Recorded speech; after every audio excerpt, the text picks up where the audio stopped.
crochet friends? I am back from vacation. Yay! So I did end up having my market that I was worried about right before I left. It was the day before I left, so it was very hectic. It was very cold and it did not go well, and I knew it wasn't gonna go well. But that's the problem when you sign up for something and you pay to be there, you have to go. It doesn't matter if you want to or not. It doesn't matter if you're going on vacation the next day, you have to go. So I brought my family with me. We sat in the cold. My daughter was able to do some of the fun activities they had going on there. And yeah, we just wasted our time all day.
Most people left halfway through.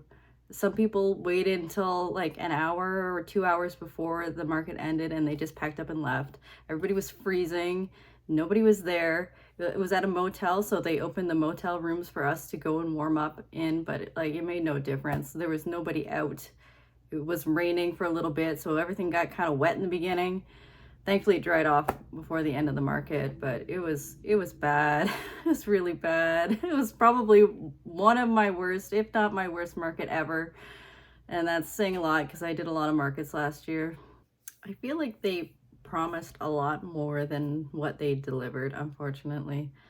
And partly it was the weather, but like the fee was just ridiculous. I don't know why they thought that it was okay to charge that much for their first event ever.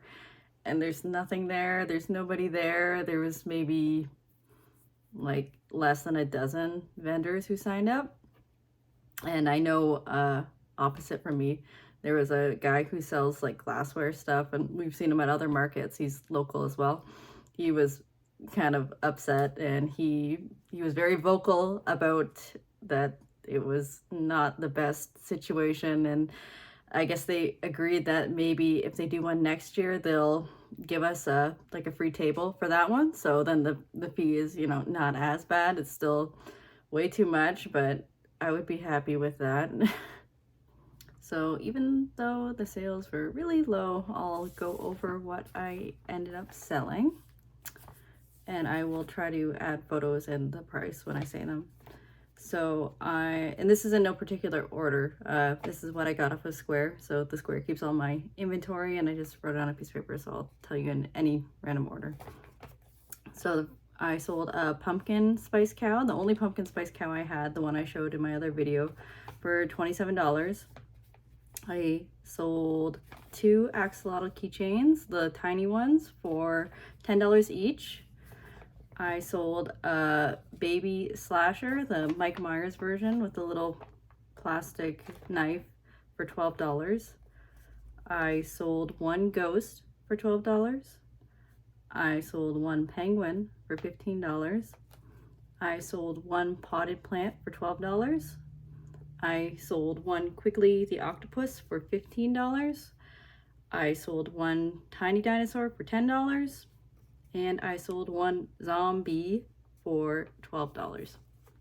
And I also sold $53 of random other stuff I was selling, like pins and some Christmas slippers and things like that, because it wasn't a entirely strictly handmade market. So whenever it's not a entirely handmade market, I will bring some other little things to add to my table just to give people cheaper options. So I have enamel pins for $3, things like that. So that bumped it up a little bit. So all that gave me a grand total of 188 Canadian dollars. Now, I didn't mention in my previous video how much I paid for the table because it's really embarrassing, and I haven't even told my husband. He keeps asking and I don't want to tell him, but I paid $125. But anyways, on a positive note, we've made 100 subscribers. Woo! Thank you all so much for subscribing. That is really shocking that anybody would watch my videos. So yay, let's keep going. Let's get to 1,000. So anyways, some things of note. Right before I left on vacation, after the horrible market, I decided to put some of my items back in a consignment store. I was selling at the store for a few months, but it got too busy in the summer, so I had to pull all my items out. So I brought most of my things over there just to sell while I was on vacation.